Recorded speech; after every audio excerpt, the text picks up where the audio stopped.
الفاتحة.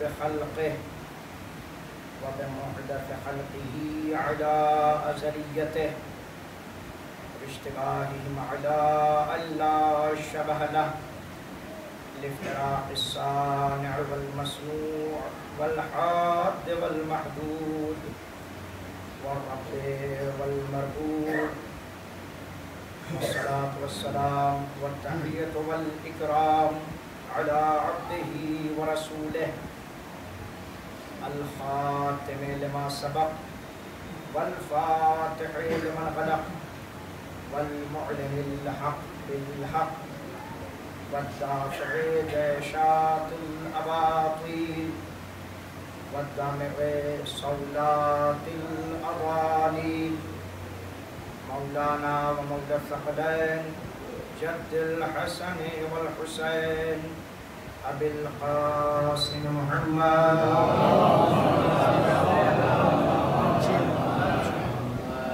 وعلى أهل بيته الطيبين الطاهرين المعصومين المطلوبين المنتخبين المنتجبين الذين أذهب الله عنهم الرجس وطهرهم تطهيرا.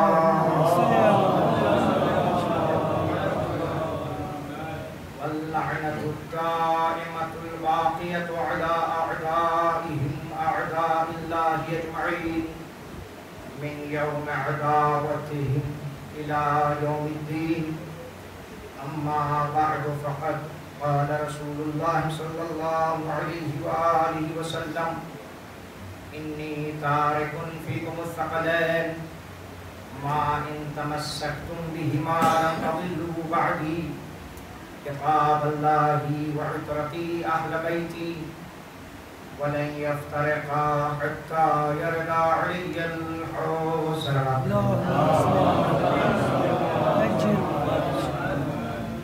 عزیزان گرامی محترم سامعین کرام، آپ حضرات سے گزارش ہے کہ تھوڑا تھوڑا آگے تشریف لے آئے تاکہ جو حضرات باہر بیٹھے انہیں بھی اندر آنے کا موقع ملے. ایک سلامات پڑھیں محمد. اس سے پہلے بھی آپ کے سامنے عرض کیا ہے کہ خود پروردگار عالم سورہ مبارکہ مجادلہ میں ارشاد فرماتا ہے یا ایھا الذین آمنوا اذا قیل لکم تفسحوا فی المجالس فافسحوا. اے ایمان لانے والوں، جب تم سے یہ کہا جائے کہ اپنی مجلسوں میں ایک دوسرے کو جگہ دے دو تو پھر جگہ دے دیا کرو، اس لیے کہ تم لوگوں کو یہاں جگہ دو گے اللہ تمہیں وہاں جگہ عطا فرمائے. سلامات پڑھو.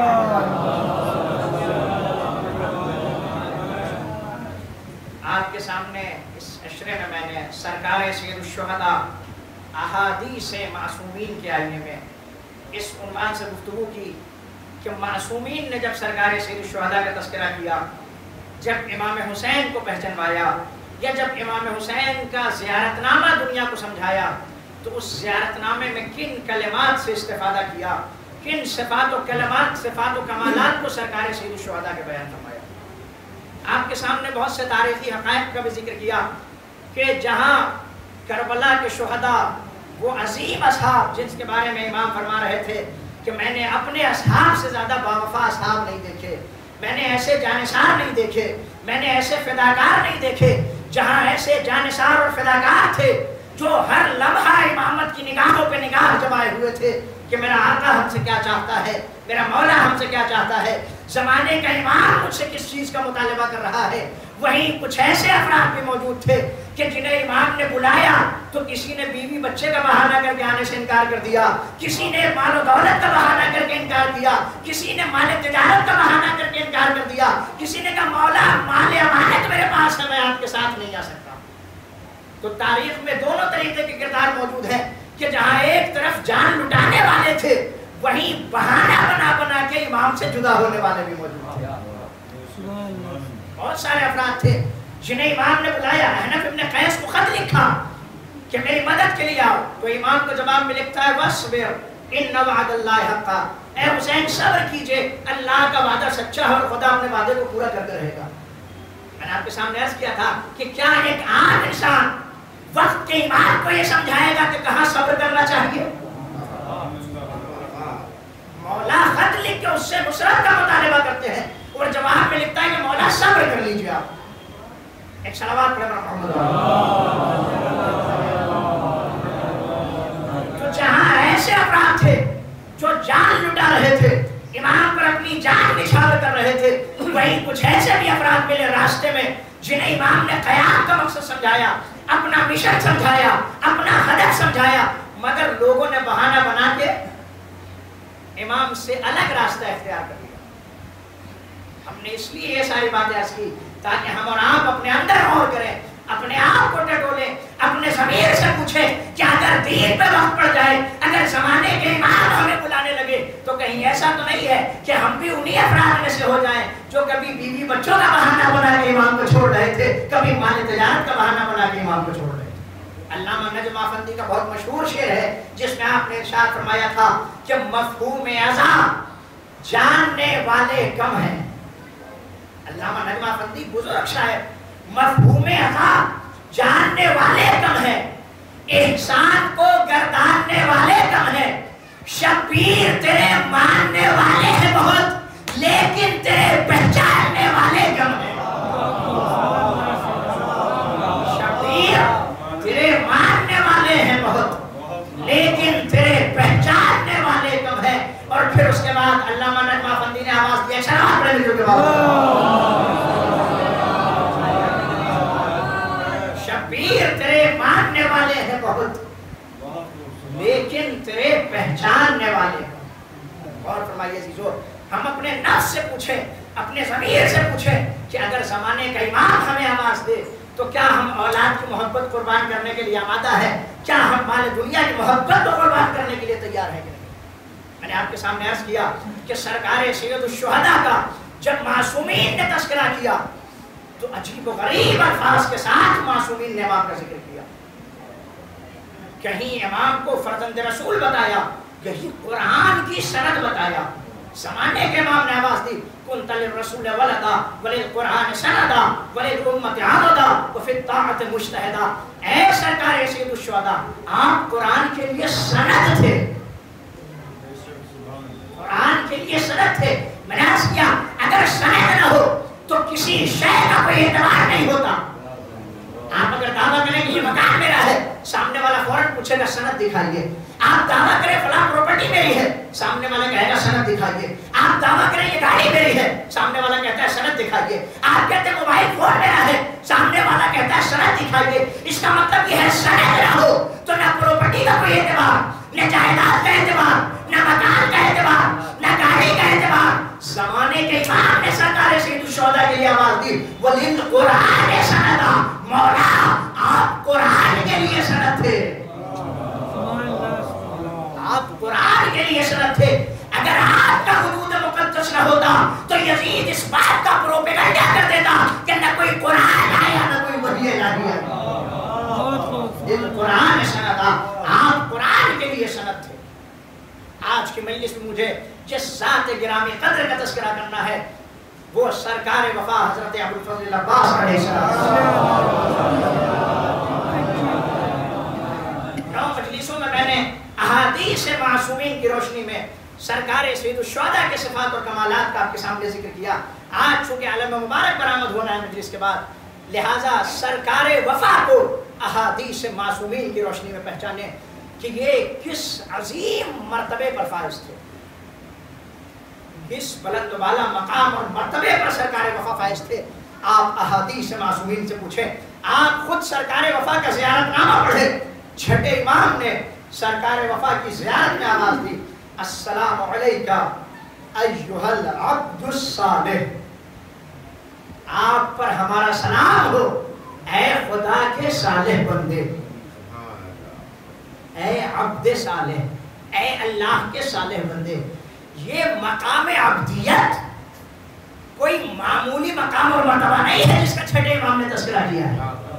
اور اگر یہ عبدیت معمولی مقام اور مرتبہ ہوتا تو خدا کبھی قرآن میں اپنے نبیوں کے لیے مقام عبدیت کا تذکرہ نہ کرتا. اللہ قرآن مجید میں نبیوں کے لیے مقام عبدیت کا ذکر ہی نہ کرتا. مگر یہ اتنا عظیم مقام اور مرتبہ ہے, اتنا بلند والا مقام اور مرتبہ ہے کہ پروردگار عالم نے قرآن مجید میں جب نبیوں کا تذکرہ کیا ہے تو مختلف مقامات پر انہیں عبد کہہ کے خطاب کیا. اللہ نے نبیوں کو عبد اور بندہ کہا ہے. آپ قرآن مجید کی تلاوت فرمائیں. رب کریم حضرت نوح کے بارے میں آواز دیتا ہے انہو کان عبدا شکورا. نوح شکر کرنے والے بندے تھے. عبدا شکورا, حضرت نوح کو قرآن نے عبد کہا, عبد شکور, یعنی میرا شکر کرنے والا بندہ تھا یہ زمین پر. تو اس کا مطلب یہ ہے کہ یہ مقام عبدیت کوئی معمولی مقام اور مرتبہ نہیں ہے. آپ اور آگے بڑھیں. جب قرآن نے جناب زکریا کا تذکرہ کیا تو مالک نے آواز دی ذکر و رحمت ربک عبدہ زکریا. یہ تمہارے رب کی رحمتوں کا تذکرہ ہے. کس کے اوپر نازل ہونے والی رحمتیں؟ وہ رحمتیں جو میرے بندے زکریا پر نازل ہوئی. اللہ نے کہیں حضرت نوح کو عبد کہا, کہیں حضرت زکریا کو عبد کہا, کہیں جب حضرت خضر کے بارے میں آواز دی تو قرآن کہتا ہے جناب موسیٰ جب اپنے وصی کے ساتھ حضرت خضر کی تلاش میں نکلے فوجدا عبدا من عبادنا, تو حضرت موسیٰ اور ان کے وصی نے اب میرے بندوں میں سے ایک بندے کو پایا. وہ بندہ کون تھا؟ حضرت خضر تھے. قرآن نے کہیں حضرت نوح کو بندہ کہا, کہیں حضرت زکریا کو بندہ کہا, کہیں حضرت خضر کو بندہ کہا. جب حضرت عیسیٰ نے دنیا میں آنے کے بعد اپنی نبوت کا اعلان کیا تو آواز دی انی عبداللہ, میں خدا کا بندہ ہوں. نبوت کا تذکرہ بعد میں کیا ہے, عبدیت کا تذکرہ پہلے کیا ہے. حضرت نوح کو بندہ کہا, حضرت زکریا کو قرآن نے بندہ کہا, حضرت عیسیٰ کو قرآن نے بندہ کہا, حضرت خضر کو بندہ کہا, حضرت لوط کو بھی اللہ نے بندہ کہا. حضرت نوح اور حضرت لوط کا ایک ہی آیتوں میں جب خدا نے ذکر کیا, کہیں کی بیویوں کا جب تذکرہ کیا آواز دی کانتا تحت عبدین من عبادنا صالحین فخانتاہما. یہ دونوں عورتیں ہمارے دو صالح بندوں کے ماتحت تھی اور انہوں نے ہمارے صالح بندوں سے خیانت کی. اس آیت میں اللہ نے حضرت نوح اور حضرت لوط دونوں کو صالح بندہ کہا. جب قدرت نے پیغمبر کا تذکرہ کیا تو آواز دی تبارک الذی نزل الفرقان علی عبدہ. بابرکت ہے وہ ذات جس نے حق و باطل کے درمیان فرق پیدا کرنے والی کتاب کو اپنے بندے پر نازل کیا. تو قرآن صامت نے جب انبیاء کے مقام اور مرتبے کو سمجھایا تو کہیں حضرت نوح کو بندہ کہا, کہیں جناب زکریا کو بندہ کہا, کہیں حضرت خضر کو بندہ کہا, کہیں پیغمبر کو بندہ کہا. تو مجھے کہنے دیجئے جو لفظ قرآن ثابت نے انبیاء کے لیے استعمال کیا وہی لفظ قرآن ناطق نے سرکار وفا کے لیے استعمال. السلام علیکہ ایھا العبد الصالح, آپ پر ہمارا سلام ہو اے اللہ کے صالح بندے. ایک صلوات پڑھو. مقام عبدیت کوئی معمولی مقام اور مرتبہ نہیں ہے. یہ وہ مقام اور مرتبہ ہے جسے خدا نے نبیوں کو عطا فرمایا اور جب اپنے انبیاء کا قرآن میں ذکر کیا, اپنی مقدس کتاب میں ذکر کیا تو وہاں اس مقام اور مرتبے کا تذکرہ کیا. اب سوال یہ ہے کہ کوئی بندہ عبادت گزار بندہ کیسے بنتا ہے؟ ایک انسان اللہ کا خالص عبادت گزار بندہ کا بنتا ہے. آپ دیکھیں حدیث معراج میں پیغمبر اسلام جب معراج پہ گئے اور نبی نے آنے کے بعد معراج کی داستان بیان کی, حدیث معراج میں ایک مقام پر پیغمبر اسلام آواز دیتے ہیں کہ جب میں معراج کی بلندیوں پہ تھا تو مجھ سے میرے پروردگار نے پوچھا هل تدری یا محمد متى يكون العبد عابدا. اے محمد کیا تمہیں پتا ہے کہ میرا بندہ کب عبادت گزار بندہ بنتا ہے, میرا بندہ کب بندگی کرنے والا بنتا ہے, میرا بندہ کب خالص میرا بندہ بنتا ہے؟ قال لا یا رب. پیغمبر کہتے ہیں میں نے کہا نہیں میرے پروردگار, مجھے نہیں پتا کہ تیرا بندہ کب خالص بندہ بنتا ہے، کب واقعی معنوں میں عبادت گزار بنتا ہے، کب واقعی معنوں میں تیری بندگی کرنے والا بنتا ہے۔ پیغمبر فرماتے پھر میرے مالک نے مجھ سے خطاب کر کے فرمایا اذا اجتمع فیہ سبع خصال، اے محمد سنیے گا جو، اے محمد جب میرے بندے کے اندر 7 خصلتیں جمع ہو جائے تو میرا بندہ واقعی معنوں میں بندہ ہو جاتا ہے، میرا بندہ واقعی معنوں میں عبادت گزار بنتا ہے، میرا بندہ واقعی معنوں میں میری بندگی کرنے والا بن جاتا ہے۔ پیغمبر فرماتے میں نے پوچھا خدایا وہ 7 خصلتیں کون سی ہے؟ قدرت نے آواز دی اے محمد پہلی خصلت ورع یحجزہ عن محارم اللہ، اے محمد جب میرے بندے کے اندر وہ تقوی آ جائے جو اسے حرام کاموں سے روک دے، وہ تقوی آ جائے، وہ پرہیزگاری آ جائے جو اسے حرام کے مقابلے میں روک دے، مال کی طرف ہاتھ بڑھے مگر اندر سے آواز آ جائے مال حرام ہے اسے حرام مت لگانا، سامنے رکھی ہو سینی سجی ہو دل کھانا چاہے مگر اندر سے آواز آ جائے حرام سے زیادہ اسے ہاتھ مت لگانا، زمین کی ضرورت ہو مکان بنانے کے لیے جائیداد چاہیے، چاہے تو قبضہ کر کے بنا سکتا ہے مگر اندر سے زمین آواز دے دے غصبی زمین پر مکان بناؤ گے، اگر غصبی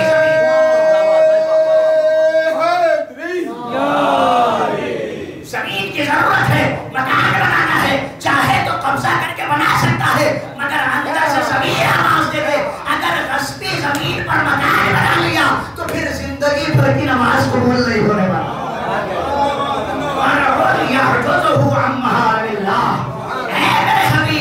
جب میرے بندے کے اندر وہ پرہیزگاری آ جائے، وہ تقوی آ جائے جو میرے بندے کو حرام کاموں سے روک دے تو میرا بندہ عبادت گزار بندہ بن جاتا ہے، خالص بندہ بن جاتا ہے۔ سوال یہ ہے کہ تقوی کہتے کسے ہیں؟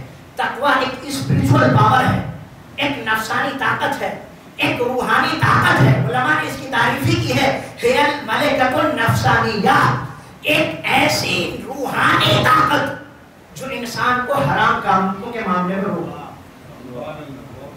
تقوی نماز نہیں ہے، تقوی روزہ رکھ لینا نہیں ہے، تقوی حج پہ چلے جانا نہیں ہے، تقوی خمس و زکوٰۃ ادا کر لینا نہیں ہے، یہ سب بھی جزوِ تقوی ہے مگر عین تقوی نہیں ہے۔ نہ نماز عین تقوی ہے، نہ روزہ عین تقوی ہے، نہ حج عین تقوی ہے، نہ خمس عین تقوی ہے، نہ زکوٰۃ عین تقوی ہے۔ عین تقوی یہ ہے کہ انسان حرام کاموں سے اپنے آپ کو روک لے، انسان حرام کاموں سے اپنے آپ کو روکے، محرمات الہی سے رک جائے، حدود الہی کا خیال رکھے، خدا کی بنائی ہوئی باؤنڈری لائن کو کراس کرنے کی کوشش نہ کرے، خدا کی بنائی ہوئی باؤنڈری لائن کو کراس کرنے کی کوشش نہ کرے، شیطان انسان کی زندگی میں منہ نہ مارنے لگے، اسے تقویٰ کہا۔ یہ چوتھے امام کی تعبیر ہے۔ مولا فرماتے ہیں الہی امرنی ما کان عمری بغلۃ فی طاعتک واذا کان عمری متاعا للشیطان فاقبضنی الیک، خدایا مجھے اس وقت تک زندہ رکھنا جب تک میری زندگی تیری اطاعت میں بسر۔ چوتھے امام نے دعا کی خدایا اس وقت تک زندہ رکھنا جب تک یہ زندگی تیری اطاعت میں بسر ہو، وَإِذَا كَانَ عُمْرِي مَتَاعًا لِلشَّيْطَانِ فَاقْبِضْنِی إِلَیک، لیکن جب میری زندگی شیطان کی چراگاہ بن جائے تو مجھے اپنی طرف اٹھا لینا۔ جب میری زندگی شیطان کی چراگاہ بن جائے، دیکھیں ایک ہوتا ہے باغ اور ایک ہوتا ہے چراگاہ۔ باغ وہ جگہ ہے جہاں پودے نظم و ضبط کے ساتھ لگے ہوتے ہیں، جہاں ایک رکھوالی کرنے والا ہوتا ہے، جہاں ایک نگہبان ہوتا ہے، جہاں ایک محافظ ہوتا ہے جو جانوروں کو یہ اجازت نہیں دیتا کہ جس درخت پہ چاہو اس درخت پہ منہ مار لو۔ باغ وہ جگہ ہے جہاں نظم و ضبط سے پودے لگے ہوتے ہیں، جانور درختوں پر منہ نہیں مار پاتا، لیکن چراگاہ میں ایسا ہوتا ہے کہ ایک کھلی ہوئی جگہ ہے، لوگوں نے اپنے اپنے جانور کو لا کے چھوڑ دیا، اب جانور کا جہاں جس درخت پہ جی چاہتا ہے اس درخت پہ جا کے منہ مار دیتا ہے، کسی کا پتہ نوچ دیا، کسی درخت کو اکھاڑ کے پھینک دیا، کسی درخت کا پھل کھا گیا۔ مولا فرماتے ہیں خدایا جب میری زندگی شیطان کی چراگاہ بن جائے، کیا مطلب کہ اب زندگی میں شیطان ویسے منہ مارنے لگے جیسے چراگاہ میں جانور منہ مارنے لگتا ہے. تو خدایا مجھے اپنی طرف اٹھا لینا, مجھے زندہ نہ رکھنا, مجھے حیات نہ دینا, مجھے اٹھا لینا. لیکن اگر اسی زندگی پر شیطان کے بجائے خدا رحمان حاکم ہو جائے, انسان شیطان کے بجائے خدا رحمان کے اشاروں پہ چلنے لگے, تو پھر کیا ہوگا؟ اگر شیطان نے منہ مارنا شروع کر دیا تو پھر ہاتھ ہمارے ہوں گے, اٹھیں گے شیطان کے اشارے پر, آنکھیں ہماری ہوگی, دیکھیں گے شیطان کے اشارے پر, زبان ہماری ہوگی, بولے گی شیطان کے اشارے پر, پیر ہمارے ہوں گے, پڑھیں گے شیطان کے اشارے پر. لیکن اگر اسی زندگی میں ہم خدا رحمان کو حاکم بنا لیں تو آنکھیں ہماری ہوں گی, دیکھیں گے خدا رحمان کے اشارے پر, ہاتھ ہمارے ہوں گے, اٹھیں گے خدا کے اشارے پر, زبان ہماری ہوگی, بولے گی اللہ کے اشارے پر, قدم ہمارے ہوں گے, چلیں گے خدا کے اشارے پر. جب یہ آنکھ خدا کے اشارے پر دیکھے تو اے اللہ کہا جائے گا. جب زبان خدا کے اشارے پر بولے لسان اللہ کہلائے گی. جب ہاتھ خدا کے اشارے پر اٹھے تماچا علی کا ہوگا ید اللہ. ہاتھ علی کے اٹھیں گے.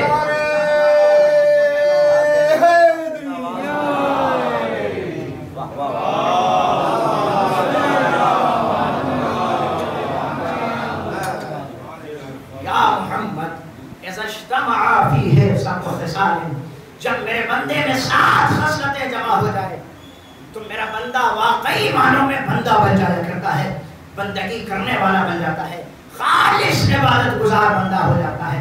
پہلی صفت ورع یحفظہ عن المحارم, اس کے اندر ایک تقوی اور پرہیزگاری آ جائے جو اسے حرام کاموں سے روک دے. پھر اس کے بعد قدرت نے آواز دی, اے میرے حبیب وخوف یزداد کل یوم بکا, میرا بندہ اتنا خوف خدا میں مبتلا ہو جائے کہ خوف خدا کی وجہ سے روز بروز اس کے گریے میں اضافہ ہوتا رہے.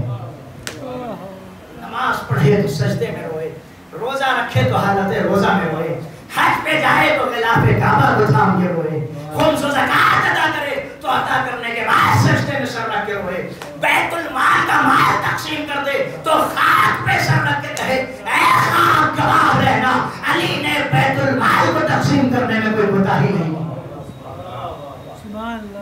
ایسا خوف پیدا ہو جائے میرے بندے کے اندر کہ روز بروز اس کے گریے میں اضافہ ہو. وَصَمْتٌ يَكُفُّهُ عَمَّا لَا يَعْنِي, اے حبیب, اے میرے رسول, اے میرے محمد, میرا بندہ اس وقت عبادت گزار بندہ بنتا ہے جب اس کے اندر ایسی خاموشی آ جائے جو اسے فالتو کی باتوں سے روک دے. ہم سمجھتے ہیں کہ صرف کچھ کرنے کا نام عبادت ہے, نہیں, ایسا نہیں ہے. کہیں کہیں کچھ نہ کرنے کا نام بھی عبادت ہوا کرتا ہے. ہم سمجھتے ہیں کہ صرف بولنا عبادت ہے, صرف تسبیح پروردگار کرنا عبادت ہے, صرف ہاتھ میں تسبیح لے کے ہر وقت اللہ اللہ کرنا عبادت ہے. نہیں, خدا نے پیغمبر سے فرمایا اگر میرا بندہ فالتو باتوں سے چپ رہتا ہے تو اس کا چپ رہ جانا عبادت ہے. اس لیے کہ سماج میں بہت ساری برائیاں اس وقت پیدا ہوتی ہے جب لوگ بیجا منہ کھولنا شروع کرتے ہیں, جب لوگ بیجا منہ کھولنا شروع کرتے ہیں. صمتٌ یکفہ عما لا یعنی, جب میرے بندے کے اندر ایسی خاموشی آ جائے جو اسے فالتو کی باتوں سے روکتے ہیں. شہوات پڑھتے ہیں. 3 چیزیں میں نے بیان کی. چوتھی چیز, پیغمبر اسلام سے قدرت نے آواز دی, اے میرے حبیب وحیاء یستحی منی فی الخلاء, جب میرا بندہ اتنا باحیا ہو جائے کہ تنہائی میں بھی گناہ کرتے ہوئے اسے مجھ سے شرم آنے لگے. دیکھیں, ہم اور آپ کی سمجھتے ہیں کہ حیا صرف عورتوں کے لیے, حیا اور شرم صرف عورتوں کے لیے نہیں, ایسے تو ایسا نہیں ہے. وہ ایک خاص حیا ہے جو صرف نسواں سے مخصوص ہے. ورنہ حیا کے بارے میں روایات کہتی ہیں کہ جس کے پاس حیا نہیں ہے, من لا حیا لا دین لا, جس کے یہاں حیا نہیں ہے اس کے یہاں دین نہیں ہے. قدرت نے آواز دیا میرے حبیب جب میرا بندہ اتنا باحیا ہو جائے کہ وہ تنہائی میں بھی اگر گناہ کرنا چاہے تو مجھ سے حیا اور شرم سے آنے لگے، تب میرا بندہ عبادت گزار بندہ بن جائے ہے۔ ایک صحابہ پڑھے پھر اس کے بعد قدرت نے آواز سے سنی، تو یہ بھی بہت اہم بات ہے، قدرت نے کہا میرے حبیب وَأَكْلُ مَا لَا بُدَّ مِنْهُ، جب میرا بندہ اتنا ہی کھائے جتنا اسے کھانے کی ضرورت ہے، جب میرا بندہ اتنا ہی کھائے جتنا کھانے کی اسے ضرورت ہے، تب میرا بندہ عبادت گزار بندہ بن جایا کرتا ہے۔ اس کا مطلب یہ ہے کہ بیجا کھانا بھی انسان کو بندہ بننے سے روک دیا کرتا ہے۔ حد سے زیادہ کھانا، بغیر ضرورت کے کھانا، صرف ذائقہ زبان کے لیے بس صبح سے شام تک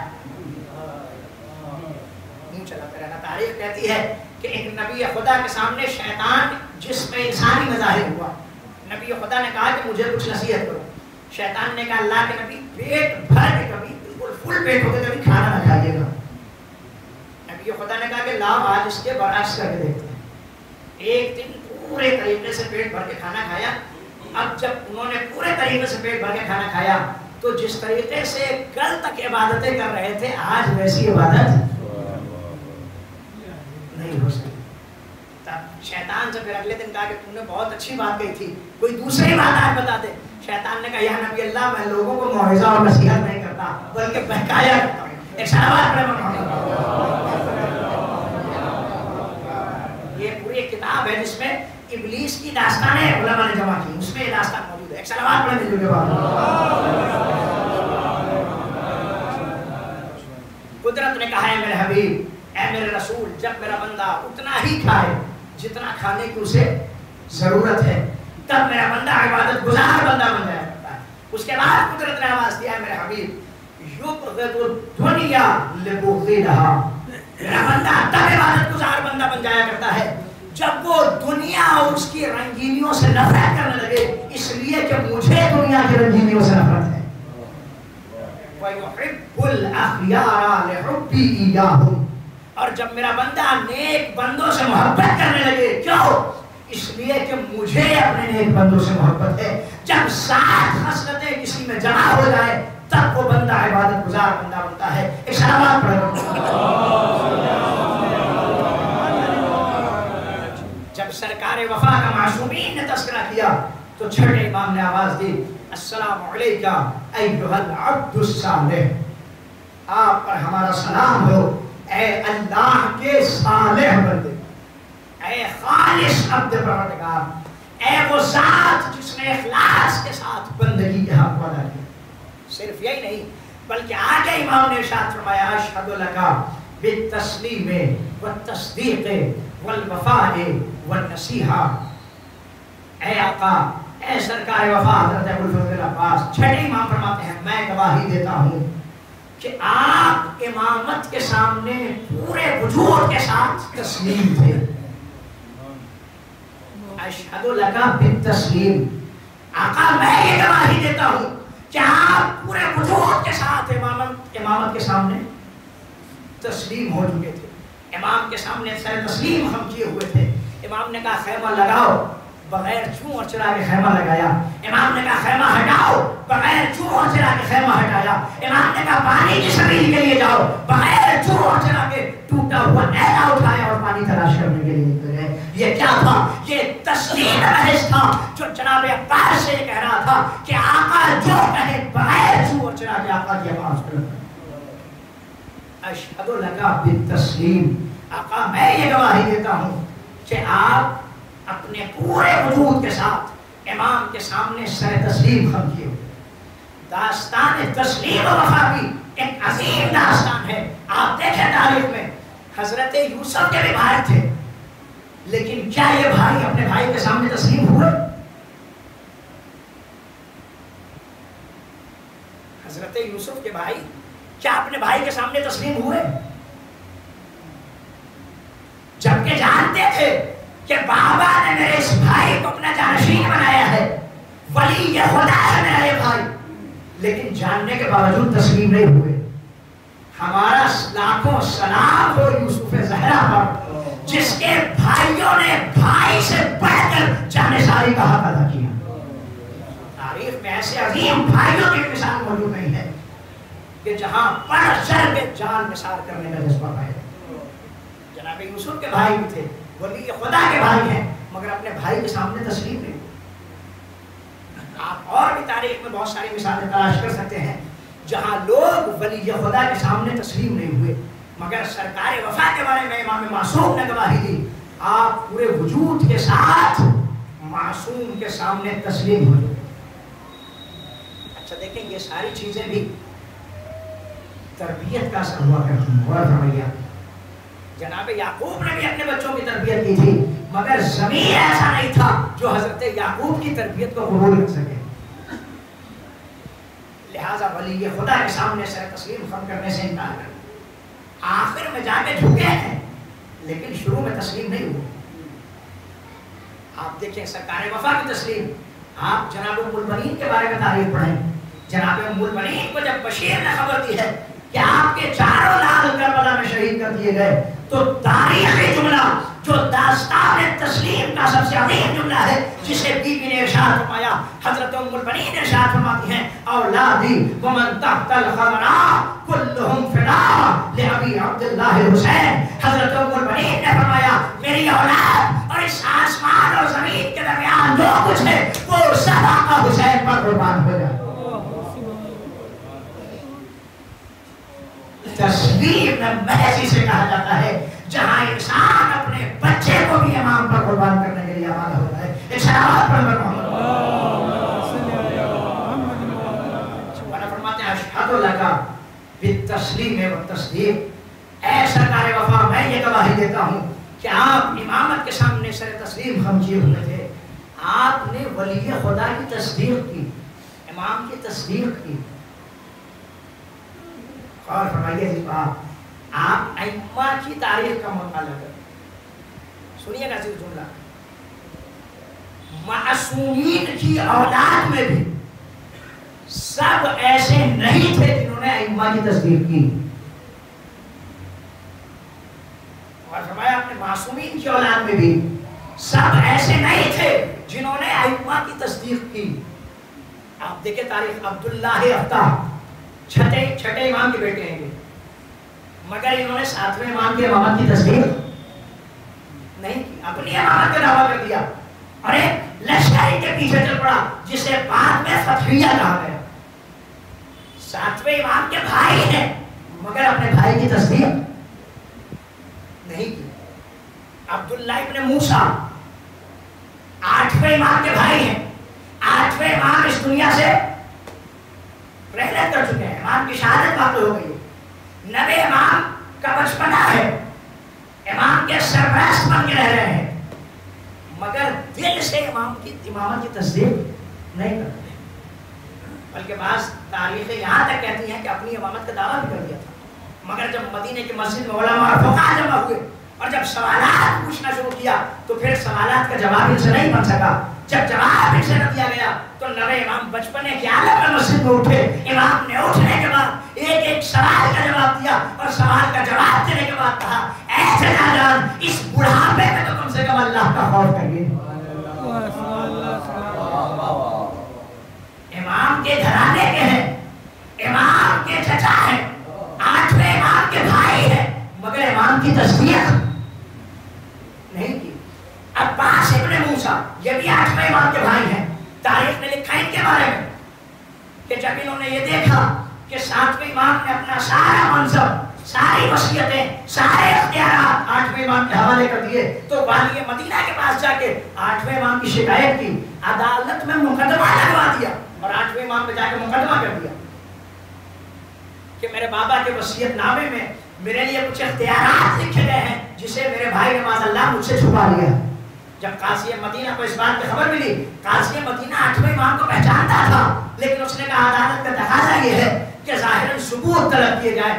اب جب وہاں ساتویں امام کے وصیت نامے کو پیش کیا گیا, آخر میں مہر کو کھول کے دیکھا گیا تو اس میں سارے اختیارات آٹھویں امام کے سپرد کیے. ساتویں امام نے اپنا وصی آٹھویں امام کو بنایا تھا, سارے اختیارات آٹھویں امام کے سپرد کیے تھے. تو امام کے بھائی ہیں مگر امام کی تصدیق نہیں کی. تو یہ امام کا بھائی ہونا اس بات کا لازمہ نہیں ہوتا کہ انسان امام کی تصدیق کر ہی دے گا. اچھا اب تاریخیں کہتی ہیں کہ عباس ابن موسیٰ کیوں 8ویں امام کی تصدیق نہیں کر رہے تھے؟ اس لیے کہ کچھ قرض لیے ہوئے تھے جو انہیں لوٹانا تھا. ان کے پاس مال موجود نہیں تھا. اب سوچا کہ اگر 7ویں امام کے پاس جو رکوع شریعہ تھا وہ اگر میرے ہاتھ آ جاتا ہے تو میں اس سے اپنا قرض ادا کر دوں گا. 8ویں امام نے مقدمہ تمام ہونے کے بعد کہا بھیا گھبرائیے مت, مجھے معلوم ہے کہ آپ نے یہ سارا ڈرامہ کس لیے کیا ہے, مجھے معلوم ہے کہ آپ نے یہ ساری عدالت کس لیے لگوائی ہے, میں آپ کا قرض ادا کر دوں گا. یہ بھائی کا کردار تھا جو امام پر مقدمہ لگوا رہا تھا, وہ امامت کا کردار تھا کہ امام اسے نوازتے چلے جا رہے ہیں. امام نے کہا بھیا گھبرائیے مت, میں جانتا ہوں آپ نے کس لیے مقدمہ کیا ہے, میں آپ کے سارے قرض کو ادا کر دوں گا. تو ائمہ کی اولاد میں بھی سب ایسے نہیں تھے جنہوں نے امام معصوم کی تصدیق کر ہی دی ہو. اب سمجھ میں آیا یہ مقام تصدیق کتنا عظیم مقام اور مرتبہ ہے جس کے بارے میں چھٹے امام نے آواز دی اشہد لک بالتسلیم والتصدیق. اے سرکار وفا, میں آپ کے بارے میں یہ گواہی دیتا ہوں کہ آپ امام کے سامنے تسلیم ہو گئے اور آپ نے امام کی تصدیق کی. والوفاء, اے سرکار وفا, میں یہ گواہی دیتا ہوں کہ آپ اپنے امام کے تئیں وفادار بن گئے ہیں. آپ دیکھیں پیغمبر اسلام کا زمانہ ہے, نبی کریم غزوہ تبوک کا تشریف لے جا رہے ہیں. تبوک کا فاصلہ مدینے سے بہت طولانی فاصلہ تھا. بعض تاریخیں کہتی ہیں کہ تقریباً 700 کلومیٹر کا سفر تھا. عرب کی چلچلاتی ہوئی دھوپ تھی, آج کے زمانے کی تیز رفتار گاڑیاں نہیں تھی, گھوڑوں سے سفر کر کے اونٹوں پہ سفر کر کے لوگوں کو تبوک تک جانا تھا. جب پیغمبر اسلام کا لشکر نکلا تو شروع میں تو بہت سے لوگ ساتھ تھے, مگر جب راستے کی سختیاں آتی گئی تو لوگ بیچ بیچ سے نبی کو چھوڑ کے واپس آتے گئے. جب قافلہ ایک مقام پہ رکا, کسی نے کہا یا رسول اللہ اب تو ابو ذر بھی نہیں ہے, یا رسول اللہ اب تو ابو ذر بھی نہیں ہے, کہیں ایسا تو نہیں ہے کہ ابو ذر کی سختیوں کو جھیل کر آپ کا ساتھ چھوڑ کے چلے گئے ہو. نبی نے فرمایا اگر کوئی خیر ہوگا تو ابو ذر ضرور واپس آئیں گے, اگر کوئی خیر ہوگا تو ابو ذر ضرور واپس آئیں گے.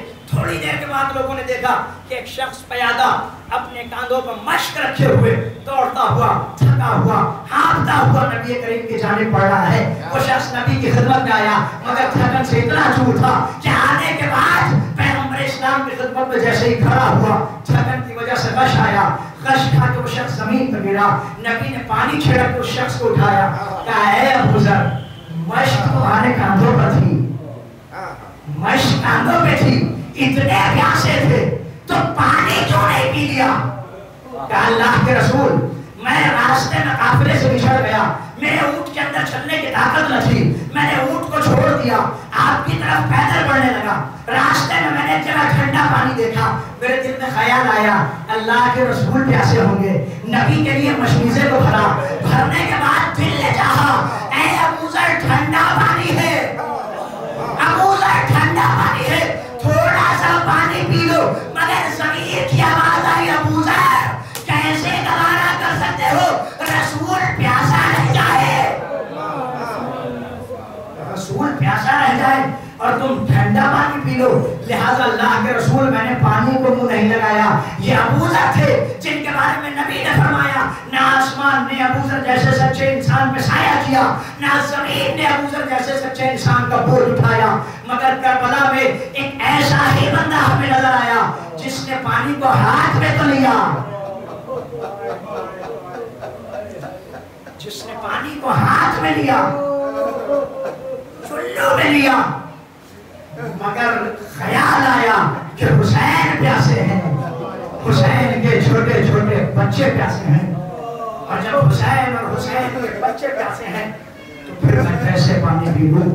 ہاں عزادارو, مقاتل کی کتابوں نے لکھا ہے کہ جب اصحاب و انصار شہید ہو گئے, بنی ہاشم میں بھی اکثر و بیشتر افراد شہید ہو گئے, تو غازی ابوالفضل عباس امام حسین کی خدمت میں آئے, آ کے آواز دی آقا ہے دین من رخصہ,